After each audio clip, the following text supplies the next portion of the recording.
Hello everyone, welcome to crypto bulls. मैं हूं ऋषि श्रीवास्तव और हमेशा की तरह हम आज भी देख लेते हैं कुछ important news and updates crypto and blockchain space को लेके।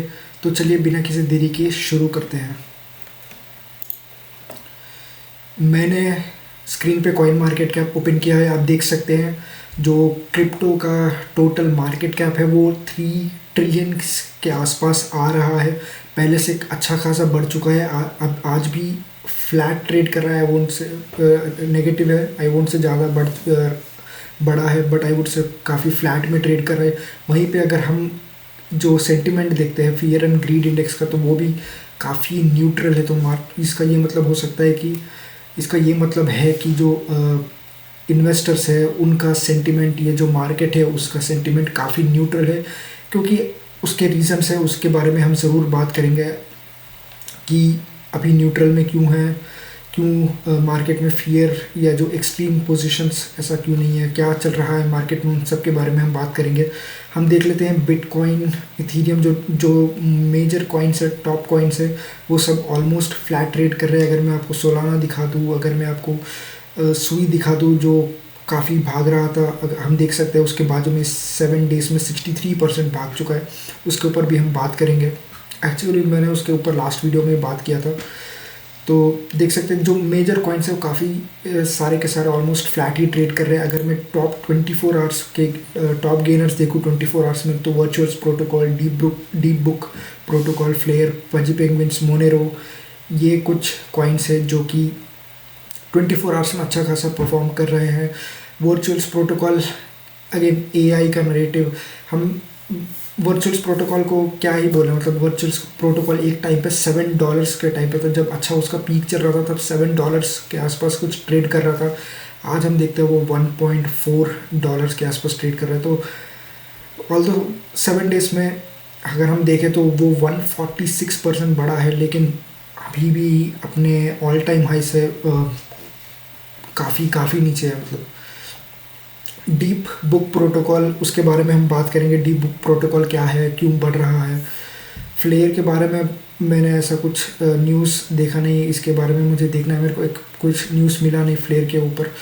फजी पेंगुइन्स के बारे में देख रहा था कि काफ़ी इंटरेस्टिंग न्यूज़ कुछ दिन पहले ही, I think world penguin day ऐसा कुछ था, आई डोंट नो, उस वजह से आई थिंक फजी पेंगुइन्स में भाग रहे हैं। उसको छोड़ के दूसरा कोई न्यूज़ है नहीं फजी पेंगुइन्स का। मोनेरो के बारे में हम बात करेंगे। मोनेरो आज क्यों भाग रहा है, 10% क्यों अप है। मोनेरो को भी लेके एक इंटरेस्टिंग न्यूज़ है।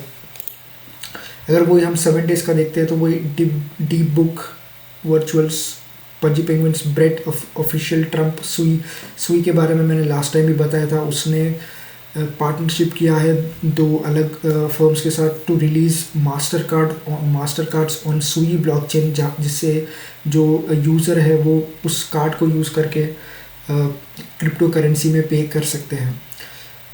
तो ऑफिशियल ट्रम्प, ब्रेट, बॉन्क, ये कुछ मीम कॉइन्स है। तो मीम कॉइन्स के बारे में ज़्यादा कुछ न्यूज़ होता नहीं है, वो बस ऐसे ही, तो उनके बारे में उनसे दूर ही रहे तो अच्छा है। मुझे तो वही लगता है, मीम कॉइन्स से मैं तो पर्सनली काफ़ी दूर रहता हूँ। तो अगर मैं आपको स्क्रीन पे स्टॉक मार्केट भी दिखा दूँ तो हम देख सकते हैं डाउ जोन्स, S&P, नास्डैक, ये भी काफ़ी फ्लैट ही ट्रेड कर रहे हैं। ऐसा कुछ अगेन मार्केट में एंथुसियाज्म नहीं है, एक्साइटमेंट नहीं है किसी भी चीज़ को लेकर। पहला आर्टिकल है ये, bitcoin all time high in site, experts predict breakout in May 2025। तो क्यों, क्या ये आर्टिकल किसके बारे में है, क्या है इस आर्टिकल में, मैं आपको शॉर्ट में बता देता हूँ। तो जो एक्सपर्ट्स हैं, जो बेसिकली चार्ट्स एनालाइज करते हैं, टेक्निकल एनालिसिस करते हैं वगैरह वगैरह, उनका ये कहना है कि बिटकॉइन शायद May 2025 में, यानी अगले महीने में अपना नया ऑल टाइम हाई लगा सकता है। आई थिंक उसका ऑल टाइम हाई $108,000, $108,000 के पास था, कुछ उसके अराउंड था। तो एक नया ऑल टाइम हाई लगा सकता है bitcoin in next month, probably, most probably. ऐसा लोग मतलब एक्सपर्ट्स जो है वो प्रेडिक्ट कर रहे हैं। होगा नहीं होगा उसका पता नहीं, बट अगेन उनके उनके रीजंस क्या है, वो उन लोग ऐसा क्यों कह रहे हैं कि शायद बिटकॉइन अपना एक नया ऑल टाइम हाई लगा सकते हैं। क्योंकि हम देख रहे हैं कि जो ETF है, बिटकॉइन के ETFs है, उसमें वापस से पैसा आना चालू हो चुका है। पिछले कुछ कुछ ही दिनों से शुरू हुआ है और अच्छा खासा बिलियन, मोर देन $1 बिलियन पैसा वापस से ETF में इन्फ्लोस आता हुआ देख सकते हैं। And on the other hand हम ये भी देख सकते हैं कि इकोनॉमिक फैक्टर्स ठीक ठाक है, इतना कुछ ज़्यादा नेगेटिव भी नहीं है। अगेन ऑन द वो एक ट्रम्प का ट्रेड वॉर का जो सिचुएशन है, ट्रम्प अमेरिका वर्सेस चाइना जो अभी भी चल रहा है ट्रेड वॉर, वो उसका कुछ क्लैरिटी नहीं आया है। बट ट्रेड वॉर बाकी कंट्रीज़ के लिए तो काफ़ी हद तक अभी हम उन्होंने जो US है उन्होंने पोस्टपोन कर दिया है फॉर 90 डेज़। तो एटलीस्ट 90 डेज़ तक दूसरे कंट्रीज़ के पास चांस है, अपॉर्चुनिटी है कि US के साथ नेगोशिएट करके एक डील कर ले, ताकि इस जो ये ट्रेड टैक्सेस जो लगाने वाले हैं, टैरिफ्स जो लगाने वाला है US ऑन द कंट्रीज़, वो कम कर दिया जाए एज मच एज पॉसिबल। फिर फेड का पॉलिसी, फेड का मीटिंग भी होने वाला है कुछ ही दिनों में, वो एक हमारे लिए काफ़ी इम्पोर्टेंट होगा। क्या रेट कट के ऊपर कुछ कमेंट आएगा जेरेमी पॉवेल की तरफ से, उस पर एक ध्यान रहेगा। तो ये कुछ फैक्टर्स हैं जिसको लेके एक्सपर्ट्स ये प्रेडिक्ट कर रहे हैं कि बिटकॉइन अपना नया ऑल टाइम हाई लगा सकता है। अगला आर्टिकल है ये, new bitcoin price all time high occur. Again same thing, उसी चीज़ को रिपीट किया जा रहा है। इसमें वापस से जो बिटकॉइन का 4 ईयर का साइकिल होता है उसके बारे में बात किया जाता है। हाविंग के बाद 12 से 18 महीने का जो टाइम लगता है, जो हिस्ट्री दिखाता है कि बिटकॉइन का हाविंग के बाद बिटकॉइन ऑलमोस्ट एक 12 to 18 मंथ्स टाइम लेता है, उस पीरियड में अपना नया ऑल टाइम हाई लगाता है। तो हमको पता है कि 2024 अप्रैल में बिटकॉइन का हाविंग हुआ था। तो अगेन उसके बाद जो ये अप्रैल अभी ख़त्म होने वाला है, तो 12 मंथ्स ऑलमोस्ट ख़त्म होने को आया है। एंड हम देख सकते हैं तो बिटकॉइन ने अपना ऑल टाइम हाई लगाया था, अभी तक का ऑल टाइम हाई है उसका $108,000। तो वो अभी तक 12 मंथ्स अभी ख़त्म होने वाला है। तो इसके बाद क्या बिटकॉइन वापस से बढ़ेगा, क्योंकि हिस्ट्री तो यही दिखाता है कि जो 12 to 18 मंथ्स का पीरियड होता है, इस पीरियड में बिटकॉइन अपना नया ऑल टाइम हाई सेट करता है उस बुल सीज़न के लिए, उस बुल रैली के लिए। तो हम काफ़ी लोग इसी चीज़ का वेट कर रहे थे कि कब ये एक टाइम ये जोन आए जहाँ पे हम काफ़ी ऑप्टिमिस्टिक रहते हैं लोग कि हाँ ये यहाँ पे एक नया ऑल टाइम हाई लग सकता है। तो हम यही होप कर रहे हैं कि बिटकॉइन वापस से अपना बढ़ना चालू करे और अपना एक नया ऑल टाइम हाई लगाए। $120,000 हो सकता है, 150 या उससे भी ज़्यादा, उसके ऊपर भी प्रेडिक्शंस है, उस पर भी हम बात करेंगे। तो वही यहाँ पे भी एनालिस्ट्स हो गए, एक्सपर्ट्स हो गए, उनका यही कहना है कि जो ये 4 साल का जो एक पीरियड बिटकॉइन फॉलो करता है, बढ़ेगा, एक रैली आता है, फिर उसके बाद कूल डाउन, फिर जो एक कंसोलिडेशन का फेज रहता है फॉर 2-3 ईयर्स, फिर उसके बाद फिर से जब हाविंग होता है उसके बाद बिटकॉइन वापस बढ़ना चालू होता है। तो यही सब हिस्ट्री में होता हुआ है, इसको ही लेके हम क्या हिस्ट्री रिपीट होगा नहीं होगा ये अभी देखना है इस पर। तो नेक्स्ट मंथ जो मई का मंथ है वो एक काफ़ी इम्पॉर्टेंट है हमारे लिए, कि उसमें हम देखेंगे कि बिटकॉइन क्या चलना चालू करेगा, बिटकॉइन फिर उसके बाद आल्ट कॉइन्स, क्या ये जो हिस्ट्री का पैटर्न, हिस्टोरिक पैटर्न है वो क्या फिर से रिपीट होगा नहीं होगा, ये हम लोग को आने वाले कुछ महीनों में क्लैरिफाई हो जाएगा। फिर अगला आर्टिकल है ये, monero likely pumped 50% due to suspected 330 million bitcoin theft, जो जैक XBT का कहना है। तो ये हम समझ लेते हैं मोनेरो है क्या, XMR है क्या, वो क्या करता है। तो ये जो मोनेरो है वो एक प्राइवेसी फोकस्ड क्रिप्टो करेंसी है जिस पे जो भी ट्रांजैक्शंस है वो कंप्लीटली एनोनिमस होते हैं, उसको ट्रैक नहीं किया जा सकता। ये मोनेरो का ब्लॉकचेन ये एक पॉलिसी फॉलो करता है, वो क्लियर है। हुआ क्या है यहाँ पे, हुआ ये है कि जो मोनेरो पे एक, मतलब नॉट मोनेरो पे, एक 330 मिलियन वर्थ का बीटीसी का चोरी हुआ है, थेफ्ट हुआ है। और जो ये जैक एक्सबीटी है वो एक ऑन चेन डिटेक्टिव है, जो भी ऐसा थेफ्ट होता है, स्कैम होता है, उसको ये लोग पकड़ते हैं। दे आइडेंटिफाई एंड डिटेक्ट, उनको वो डिटेक्ट करते हैं कि ये जो भी थेफ्ट हुआ है ऑन एनी ब्लॉकचेन।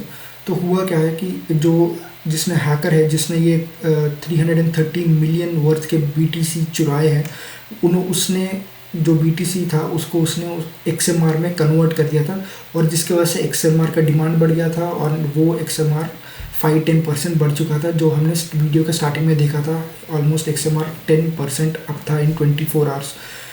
तो यही रीज़न था एक्सएमआर आज ऑलमोस्ट इतना क्यों बढ़ा है, क्योंकि हुआ है कि एक्सएमआर जब उसने बीटीसी से एक्सएमआर में कन्वर्ट किया, तो एक्सएमआर का जो डिमांड है वो एक ही सडनली इतना स्पाइक आ गया कि वो एक्सएमआर का प्राइस ही काफ़ी बढ़ चुका है। तो इससे हम लोग एक काइंड ऑफ डर अभी भी है मार्केट में कि क्योंकि क्रिप्टो काफ़ी अनरेगुलेटेड है, और उसमें स्पेशली अगर ऐसे थेफ्ट या ऐसे हैक्स होते हैं, तो लोगों का जो ट्रस्ट है वो क्रिप्टो पे से काफ़ी कम हो जाता है, वो एक हिट लेता है। तो बट अगेन ये एक एक्सएमआर की पॉलिसी है, वो कम्प्लीटली एनोनिमस ब्लॉकचेन है, तो उस पर जो भी ट्रांजैक्शंस है वो कोई भी ट्रेस नहीं कर सकता है। वो एक्सएमआर की पॉलिसी है, वो ब्लॉकचेन ही उसकी के लिए बनाया गया है। तो इस वजह से, लेकिन वो एक काफ़ी अच्छा चीज़ भी है, एकदम ही प्राइवेसी ओरिएंटेड है, प्राइवेसी फोकस्ड है। तो इस वजह से बट अगेन उसका एक डार्क साइड ये है कि अगर कोई भी हैक या थेफ्ट होता है, तो उसमें हम उस हैकर को हम लोग नहीं पकड़ पाते हैं, मतलब वो ट्रांजैक्शन ही हम लोग ट्रेस नहीं कर पाते। वो एक सबसे बड़ा एक चैलेंज है। तो अगेन अच्छा एडवांटेजेस भी है, डिसएडवांटेजेस भी है एक ऐसे ब्लॉकचेन के लिए। अगला आर्टिकल है ये, Crypto ETPs sees 3.4 billion inflows as dollar weakens। तो इसको भी ये आर्टिकल भी मैं आपको शॉर्ट में बता देता हूँ इसमें क्या है। तो जैसा मैंने थोड़ी देर पहले बताया कि जो जो क्रिप्टो ETFs है, bitcoin and ethereum as of now, जो वो ETFs है उसमें ऑलमोस्ट मोर देन 3 बिलियन के इन्फ्लोज देखे गए in couple of weeks in this week. तो उस 1 वीक के अंदर ऑलमोस्ट 3.4 बिलियन का इन्फ्लोस हमने बिटकॉइन एंड इथीरियम में देखा है। उसका और एक रीज़न भी ये है कि जो डॉलर इंडेक्स है वो पहले से थोड़ा कम हुआ है, मतलब जो डॉलर का वैल्यू है वो पहले से कम हुआ है, इसलिए क्योंकि अगेन हम लोग कह सकते हैं उसका रीज़न हम दे सकते हैं वो टैरिफ वॉर हो जाए या इकोनॉमिकल फैक्टर्स हो जाए, इन्फ्लेशन का जो चांसेस है वो काफ़ी बढ़ रहा है। लोगों को डर है कि इन्फ्लेशन आएगा, जो ये मैक्रो इकोनॉमिक फैक्टर से, इस वजह से डॉलर का प्राइस कम होना, लोग एक रिलेटिवली सेफर एसेट में बोलूँगा तो उनके लिए एक बिटकॉइन भी एक kind of store of value है। जैसे गोल्ड एक स्टोर ऑफ वैल्यू है, उसी तरह बिटकॉइन भी एक स्टोर ऑफ वैल्यू है। तो इस वजह से हो सकता है लोग अभी बिटकॉइन की तरफ बढ़ रहे हैं। आई वोंट से सारे क्रिप्टो करेंसीज की तरफ, बट मैं बोलूँगा मेजरली जो लोग होंगे, अगर उनको कोई भी एक सेफ बेट लेना है तो लोग डेफिनेटली बिटकॉइन को ही कंसिडर करेंगे रादर दैन इथीरियम या कोई सोलाना या एवलांच दूसरा कोई। तो वो एक रीज़न है कि हम मार्केट कुछ दिनों से ग्रीन में क्यों है, क्योंकि अगेन पैसा आ रहा है मार्केट में। तो वो एक, अगर जब पैसा आ रहा है तो लोगों को मालूम चलेगा कि पैसा आ रहा है, तो और लोग क्रिप्टो की तरफ आएंगे, which is very positive for crypto. अगला article, XRP, why is XRP up today. तो XRP आप सबको ही पता है, एक क्रॉस बॉर्डर मनी ट्रांसफ़र करने का एक ब्लॉकचेन है। जो एक XRP का लेजर होता है उस पर सब कुछ नोट होता है। तो XRP ऑलमोस्ट 7% बढ़ा था आज के दिन। उसका रीज़न ये है कि एक रिसेंटली, ऑफ कोर्स रिसेंटली हम बोल सकते हैं, रिसेंटली जो SEC का केस है वो डिसमिस हो गया। XRP के जो अगेंस्ट SEC का केस था वो डिसमिस हो जाना, फिर XRP का ETF के स्पेकुलेशंस, फिर अगेन वेल एक्टिविटी, ये कुछ फैक्टर्स है जिस वजह से XRP में अच्छा खासा सर्च। फिर अगेन टेक्निकल ब्रेकआउट भी एक हम बोल सकते हैं एक रीज़न है क्यों XRP बढ़ रहा है। काफ़ी बुलिश पैटर्न XRP का चार्ट शो कर रहा है, तो उस वजह से XRP में एक अच्छा खासा बुलिश सेंटिमेंट बना हुआ है। तो हम देख सकते हैं कि XRP ऑलमोस्ट वन डे में 7% अप है। तो मतलब कोई एक पर्टिकुलर रीज़न की वजह से नहीं है, ये कॉम्बिनेशन ऑफ ये सारे फैक्टर्स वजह से आज XRP ऊपर है। तो नेक्स्ट आर्टिकल ये भी एक काफ़ी इंटरेस्टिंग आर्टिकल जो हम हर हफ्ते एक ना एक बार तो बात करते हैं स्ट्रैटेजी और माइकल सेलर के बारे में। तो strategy buys 15,355 bitcoin as price surges to 90K। तो अगेन स्ट्रैटेजी बोलूँ या माइक्रो स्ट्रैटेजी बोलूँ या माइकल सेलर, तीनों बेसिकली सेम चीज़ ही है। तो माइकल सेलर या स्ट्रैटेजी ने फिर से ऑलमोस्ट मोर देन 15,300 बिटकॉइंस उन्होंने बाई किया है एट द प्राइस ऑफ 90,000, तो 90,000 BTC। हम ये देख सकते हैं, मैं कहीं पढ़ रहा था कि जो माइकल सेलर है या जो स्ट्रैटेजी है वो ऑलमोस्ट जो ब्लैक रॉक का जो ETF है, जो उनका IBIT ETF है फॉर बिटकॉइन, उससे ऑलमोस्ट 20,000 कॉइन्स के आसपास कुछ कम है। तो अगर स्ट्रैटेजी एक और 20,000 बिटकॉइंस खरीद लेता है तो वो IBIT के टक्कर में आ जाएगा, मतलब the second largest holder of BTC बन जाएंगे आफ्टर सतोशी नाकामोटो। तो वो एक काफ़ी इंटरेस्टिंग चीज़ होगा, देखते हैं क्या होता है। बट हमको इतना पता, इससे ये चीज़ एक चीज़ काफ़ी क्लियर होता है कि जो इंस्टीट्यूशंस है, जो बड़े बड़े इंस्टीट्यूशंस है, चाहे वो ब्लैक रॉक हो जाए, चाहे वो स्ट्रैटेजी हो जाए, वो लोग कंटिन्यूसली बिटकॉइन परचेस करते जा रहे हैं। ऐसा क्यों है, मतलब ऐसा क्या रीज़न है कि जो इतने बड़े जो इंस्टीट्यूशंस है वो इतना सारा पैसा क्या किसी भी एरे गहरे चीज़ में लगा देंगे?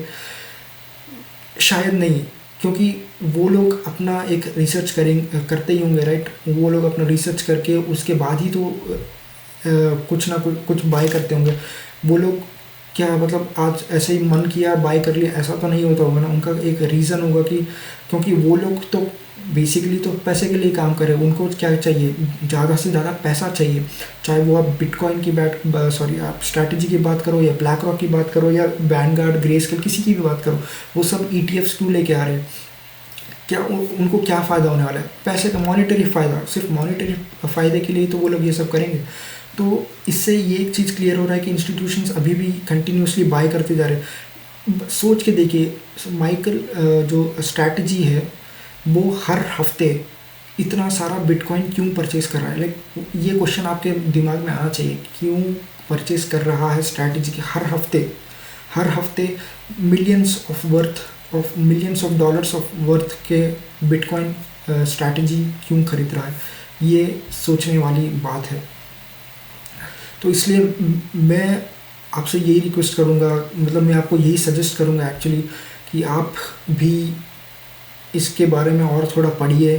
क्या बिटकॉइन, क्या क्रिप्टो करेंसी, कौन सा ब्लॉकचेन फ्यूचर में जाके एक बड़ा एसेट बन सकता है। बिटकॉइन तो डेफिनेटली अभी भी एक काफ़ी बड़ा एसेट है, क्योंकि ना सिर्फ हम देख सकते हैं इंस्टीट्यूशंस, बट काफ़ी लोग बिटकॉइन बाय करते हैं, उसको एक स्टोर ऑफ वैल्यू जैसा देखते हैं। तो इस वजह से बिटकॉइन के ज़्यादा चांसेस है ऊपर और बढ़ने के। गोल्ड को टक्कर देने के लिए हम बोल सकते हैं कि बिटकॉइन एक काफ़ी अच्छा एसेट है, काफ़ी अच्छा अल्टरनेटिव है। आई डोंट नो कैसे प्रोनाउंस करूँ, I hope I am pronouncing it right. तो पीटर चुंग जो एक हेड ऑफ रिसर्च है at trading firm Presto. Presto एक ट्रेडिंग फर्म है इन यूएस, वहाँ के वो हेड ऑफ रिसर्च है पीटर चुंग। और उनका ये कहना है कि by the end of 2025 bitcoin $210,000 touch कर सकता है। 200 मतलब 200 का मार्क, 200,000 का मार्क क्रॉस कर सकता है, ऐसा उनका कहना है। उनके वो ये रीज़न देते हैं कि जो इकोनॉमी का इंस्टेबिलिटी है वो एक बड़ा रीज़न होगा, बहुत बड़ा फैक्टर होगा जिससे लोग वो बिटकॉइन की तरफ जाएंगे। उनका ये भी कहना है कि जो इंस्टीट्यूशंस है वो कंटिन्यूसली बिटकॉइन को बाय कर रहे हैं, बिटकॉइन को अडॉप्ट कर रहे हैं बेसिकली। तो वो भी एक इम्पॉर्टेंट फैक्टर होगा जो बिटकॉइन का प्राइस और ऊपर लेके जाएगा। तो जैसा मैंने अभी थोड़ी देर पहले कहा, आपको बिटकॉइन पे नज़र रखना चाहिए। नेक्स्ट आर्टिकल काफ़ी इंटरेस्टिंग आर्टिकल है एंड काफ़ी दिनों के बाद मैं एक ऐसा आर्टिकल देख रहा हूँ पॉली मार्केट के बेट को लेकर। तो Canada elections, Polymarket bets on Mark Carney for PM as Canadian head to the polls. तो कुछ ही दिनों में कनाडा का इलेक्शंस होने वाला है। उनका नया प्राइम मिनिस्टर को वोट किया जाएगा कि तो मतलब उनके नए प्राइम मिनिस्टर के लिए वोट किया जाएगा, क्योंकि जो अभी करंट प्राइम मिनिस्टर है जस्टिन ट्रूडो, उन्होंने तो रिज़ाइन कर दिया है। लेकिन जो नेक्स्ट प्राइम मिनिस्टर बनने वाले हैं वो कौन से पार्टी से बनेंगे, क्योंकि क्या वो लिबरल पार्टी से बनेंगे, क्या वो कंजर्वेटिव पार्टी से बनेंगे। क्योंकि जस्टिन ट्रूडो भी लिबरल पार्टी से आते हैं, तो उनको काफ़ी क्रिटिसिज्म मिला गया, इवन फॉर लिबरल पार्टी को भी काफ़ी क्रिटिसिज्म मिला गया from the Canadian citizens. But अभी जो यहाँ पे ये जो पॉली मार्केट कह रहा है कि मार्क कार्नी को ज़्यादा वोट मिलने के चांसेस है, उनके पीएम बनने के चांसेस ज़्यादा है। वो भी लिबरल पार्टी से ही आते हैं, जो द सेम पार्टी जिससे जस्टिन ट्रूडो आते हैं।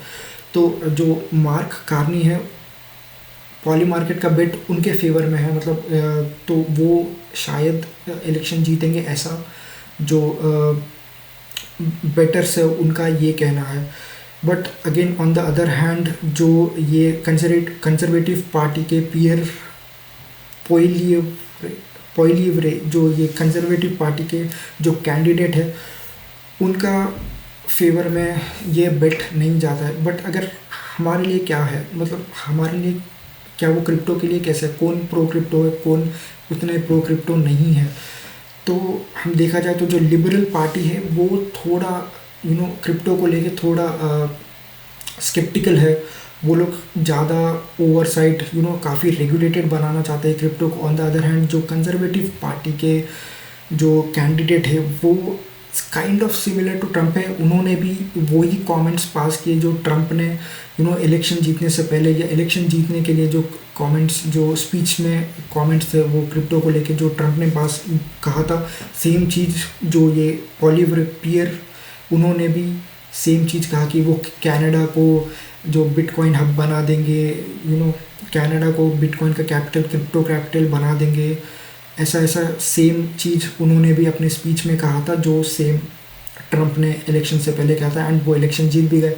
बट यहाँ पे देखते हैं क्या हुआ है, काफ़ी इंटरेस्टिंग होगा, क्योंकि पॉली मार्केट के हिसाब से तो ये है कि जो भी अगेन पोल्स में जिन्होंने भी बेट किया था, ऑलमोस्ट 79% लोगों का ये कहना है कि जो लिबरल पार्टी के मार्क कार्नी है वो जीतेंगे।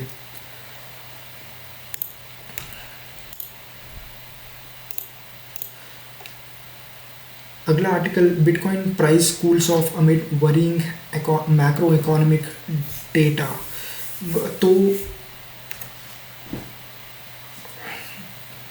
तो अभी भी लोगों में फियर है मैक्रो इकोनॉमी डेटा को लेके।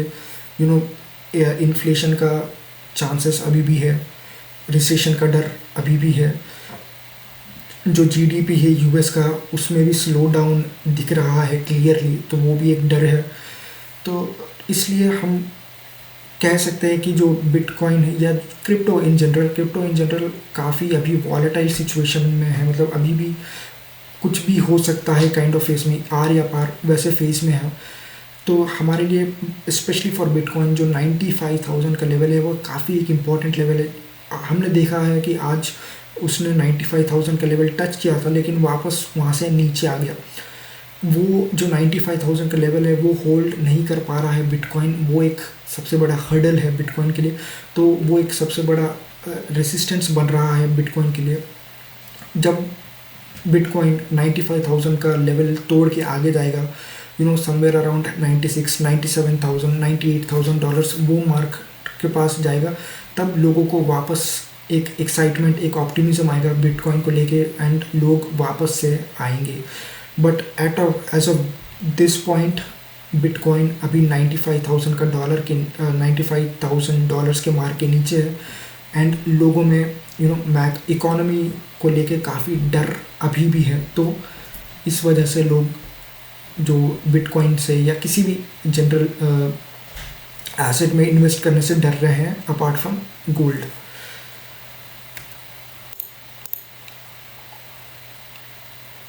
तो अगेन नेक्स्ट आर्टिकल ये है, bitcoin to reach 120K in Q2, 200K by end of 2025। Same चीज़, सेम रीजंस जिसके बारे में मैंने काफ़ी बार बात किया है, सेम रीजंस की वजह से अगेन इस बार स्टैंडर्ड चार्टर्ड बैंक का ये कहना है कि Q2 में जो मतलब अभी जो Q2 चल ही रहा है उसमें बिटकॉइन 120 टच कर सकता है बाय द एंड ऑफ 25। ये 200 का भी $200,000 का मार्क भी टच कर सकता है। नेक्स्ट ये एक काफ़ी इम्पोर्टेंट न्यूज़ है, काफ़ी important news है, Bitget and Avalanche joint forces to bolster Web3 growth in India. तो क्योंकि ये इंडिया सेंट्रिक न्यूज़ है, इसलिए मैंने उसको अपने आज की न्यूज़ में मैंने इंक्लूड किया है। तो AVAX आप सबको पता ही है, एक इथीरियम का अल्टरनेटिव है, एक one of the best L1s out there. AVAX का स्पीड, AVAX की एफिशिएंसी काफ़ी अच्छी है। हम देख सकते हैं काफ़ी सारे प्रोजेक्ट्स, काफ़ी सारे games are being built on AVAX। तो वो एक मेजर रीज़न है AVAX पे, क्योंकि AVAX एक्चुअली काफ़ी कुछ कर रहा है हर स्पेस में, चाहे वो RW स्पेस में हो जाए, चाहे वो DeFi स्पेस में हो जाए, चाहे वो गेमिंग स्पेस में हो जाए, चाहे वो आपको डीप इन स्पेस में हो जाए। तो मतलब हर जगह में AVAX घुस रहा है या फिर मैं कहूँ एक्सपैंड कर रहा है। On the other hand Bitget एक बेसिकली एक क्रिप्टो एक्सचेंज है। तो ये दोनों ने मिलके ये प्लान किया है कि वो इंडिया में Web3 एंड ब्लॉकचेन को और बड़ा करेंगे, उसको एक्सपैंड करेंगे। कैसे करेंगे? वो हो सकता है स्टार्टअप्स में इन्वेस्ट करे, स्टार्टअप्स को फंड करे, जो ब्लॉकचेन एंड जो हैकाथॉन से उसको ऑर्गेनाइज करे, लोगों को और एजुकेट करे।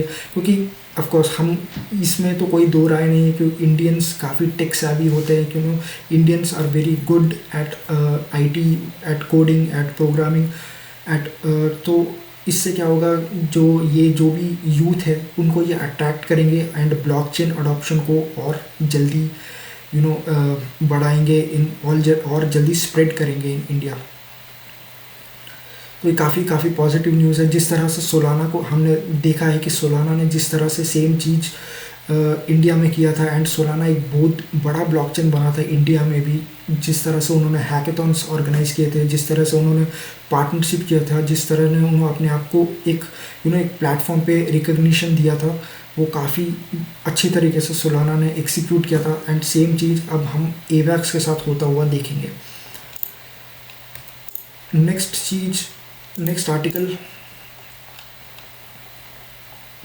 Fartcoin rockets 170% targeting $2 amid meme coin crazy।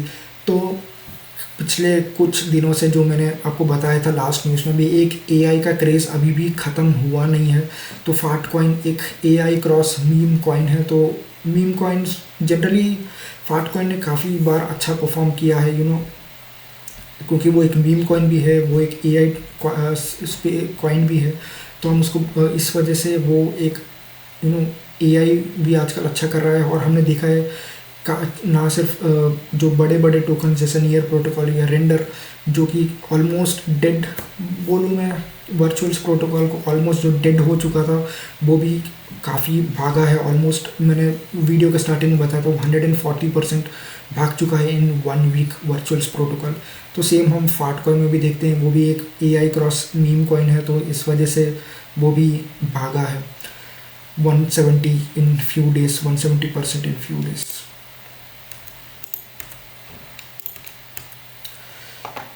Next article है ये, Ethereum gets up for 2400 breakout as May Spectra update sparks 317 million liquidation setup.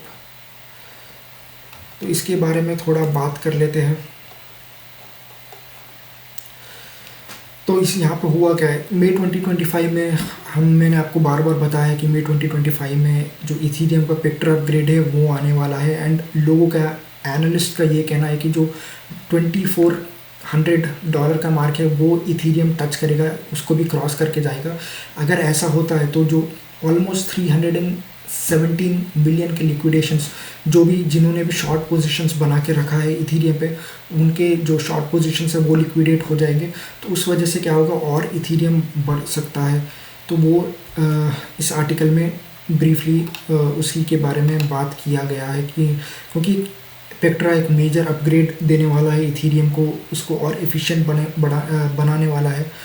तो इसलिए लोगों का जो इन्वेस्टर्स का बेसिकली या कम्युनिटी का जो कॉन्फिडेंस है वो काफ़ी पॉजिटिव है इस चीज़ को लेके।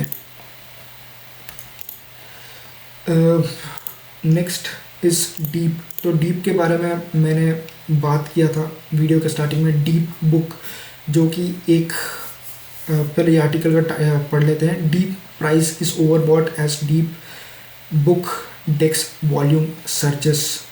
एंड एक और आर्टिकल भी है, deep book price jumps 150%, deep crypto to lead alt season. क्या ऐसा होगा?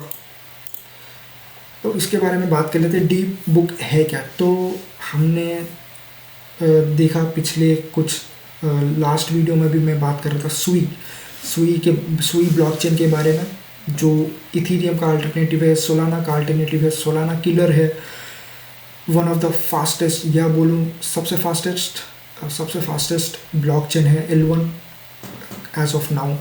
तो अब डीप बुक एक डिसेंट्रलाइज्ड एक्सचेंज है ऑन सुई।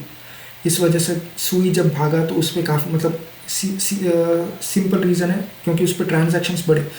उस पर ट्रांजैक्शंस क्यों बढ़े? क्योंकि डीप बुक जो उसका डिसेंट्रलाइज्ड एक्सचेंज है उस पर काफ़ी ट्रांजैक्शंस हो रहे थे। इस वजह से डीप बुक भी बढ़ा एंड सुई भी बढ़ा। बट अभी अगेन इन्वेस्टर्स या ट्रेडर्स उनका ये कहना है कि क्योंकि डीप इतना बढ़ चुका है तो वो एक ओवरबॉट एरिया में है, तो वो शायद काफ़ी गिर सकता है। उनका ये कहना है, जो टेक्निकल एनालिस्ट है उनका ये कहना है। दूसरा चीज़ यही था कि जो डीप है वो जो एक डेक्स है, एंड वो हमने हमेशा देखा है हर एक ब्लॉकचेन का एक डेक्स होता है, चाहे वो सोलाना का रेडियम हो जाए, जुपिटर हो जाए या दूसरे किसी ब्लॉकचेन का कुछ और हो जाए। तो उसी तरह से सुई का डीप बुक है वो काफ़ी अच्छा परफॉर्म कर रहा है, उस पर काफ़ी ज़्यादा लोग मतलब ट्रांजैक्शंस कर रहे हैं, तो अच्छा खासा वॉल्यूम है, अच्छा खासा ट्रेडिंग वॉल्यूम है, इसलिए डीप बुक काफ़ी बढ़ चुका है। अगेन सुई भी एक अच्छा खासा ब्लॉकचेन है, वो काफ़ी पार्टनरशिप्स कर रहा है डिफरेंट ब्रांड्स के साथ, तो वो भी एक रीज़न है क्यों सुई में इतना इंटरेस्ट आ रहा है। अगर सुई में इंटरेस्ट आ रहा है तो ऑटोमेटिकली सुई रिलेटेड जो कॉइन्स है उन सब में आएगा, चाहे सुई के रिलेटेड मीम कॉइन्स हो या सुई के रिलेटेड एक डेक्स क्यों ना हो। तो और कुछ तो है नहीं। तो यही थे दोस्तों कुछ इंपॉर्टेंट न्यूज़ एंड अपडेट्स जो मैं आपके साथ देना चाहता था। अगर आपको अच्छा लगा है तो वीडियो को लाइक कीजिए, सब्सक्राइब कीजिए, एंड अगर आपको कोई क्वेश्चन है, कुछ भी पूछना है तो नीचे कमेंट कर दीजिए। मैं आपको उसके ऊपर आपको एक वीडियो बना दूंगा या आंसर उसका कमेंट में ही प्रोवाइड कर दूंगा। Thank you for watching the video and until next time, bye.